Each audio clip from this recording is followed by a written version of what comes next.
Both George W. Bush and Barack Obama have declared that Islam is a religion of peace.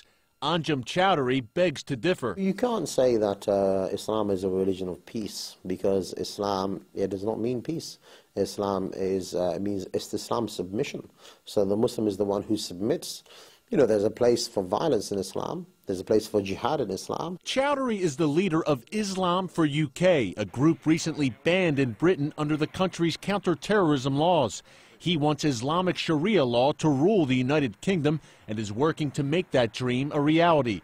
He's seen here converting a 10-year-old British boy to Islam.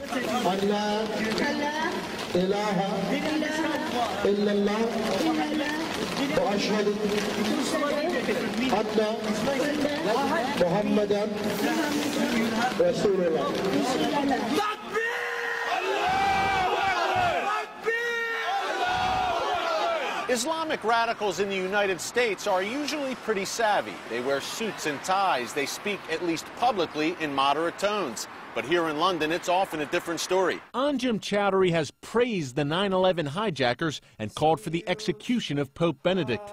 Chaudry told CBN News his group is a nonviolent political and ideological movement that resides in the UK under a covenant of security. Yet he openly praises violent jihad. The Quran is full of, jihad is the most talked about duty in the Quran after Tawheed, belief. Nothing else is mentioned more than the topic of fighting. Several former members of Chaudry's group have been arrested on terrorism charges. A very significant number of former al-Muhajirun people were involved in terrorist plots against this country. A number of people have actually gone to Afghanistan, joined the Taliban, and died fighting for the Taliban. Chaudry refuses to condemn acts of terror, including 9/11 and the July 7, 2005 London bombings, which killed 52 people. What were your thoughts on the 7/7 bombings? Did you condemn them? Did you support them? For the people who carried it out, it was legitimate. If you look at the will of Muhammad Siddiq Khan and Shajaraat Tanveer, they will justify it, and they will bring many verses from the Quran and many statements to say that that's the Islamic argument. And it's a difficult Islamic argument to refute, and there are many scholars who support that argument as well. Chaudry says his group is merely following core Islamic teachings. He says Islam is much more than a religion. This particular belief is more than just a religion. It's not just a spiritual belief. It is in fact an ideology which you believe in and you struggle for and you're willing even to die for because you believe in that. That is your whole life. He seems to relish being called Great Britain's most hated man, pledging to continue his rallies, calling for the overthrow of the British system. Eric Stakelbeck, CBN News, London.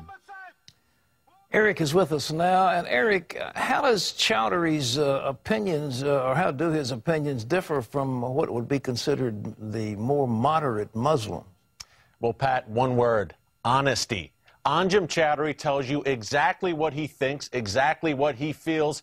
He wants Islamic Sharia law, he supports jihad, and he doesn't like Christians and Jews. And he'll tell you that to your face, Pat. It's a lot different than here in the U.S. You know, I've interviewed so many Muslim leaders, supposedly moderate Muslim leaders here in the U.S., who tell me one thing on camera, but behind the scenes, when they're talking to fellow Muslims, they say quite another thing. It's the old Yasser Arafat rule, Pat. Say one thing to a Western audience, another thing to a Muslim audience. I think our viewers should consider this interview with Anjum Chaudry an education. He is telling you exactly what they really believe, and we need to prepare for it. How do you think George Bush and our current president got so snookered? Maybe our president isn't snookered. Maybe he's a crypto-Muslim. I don't know. What do you think?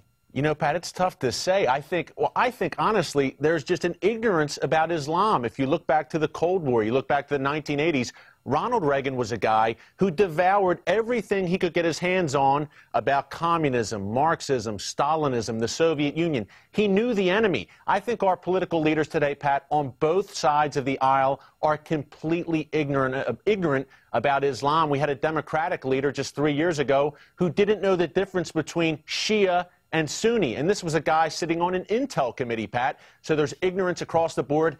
And the reality here, Pat, let's face it, it's difficult to accept. It's not a pleasant reality that Islam it has a violent streak. It's much easier to sugarcoat it and say, hey, Islam is a religion of peace. We can reason with these people. No. I sat down with Anjum Chaudry for over an hour there in London, Pat, and I'll tell you, you can't reason with him. He's not going to budge from this belief, and that belief is jihad. What do you think about political correctness? Have the American people been so seduced by political correctness that they refuse it? We won't even mention Islam now in official proclamations. Political correctness, Pat, could end up being the death of us. I think political correctness right now is killing Europe. The reluctance, once again, to identify not only the enemy, but what the enemy believes. This is what they believe. And, Pat, as Chaudry said, they're getting this from the Quran. They're getting it from the Hadith. I wish it wasn't so, but it is. And it's been in there for 1,500 years. And to them, this is unchanging. It can't be changed. What we need is some Muslims. We can't do it. Some Muslims have to step up, look at the Quran and say, hey, we have to bring this up to date to the 21st century. It's not the 7th century anymore. We need to bring it into the modern day. We need to strike these verses about jihad and try to translate in a way that it doesn't apply to the present day. That's a very, very tall order, Pat. As you know, that's what we need. I don't know that we'll get it. Eric, I don't think we will either, but it looks like this violent confrontation is coming up all around the world, and there's no escaping. We've just got to be strong and fight these things where we can. But Eric Stakelbeck, great work. Keep it up. We appreciate you, brother. Thank you, Pat.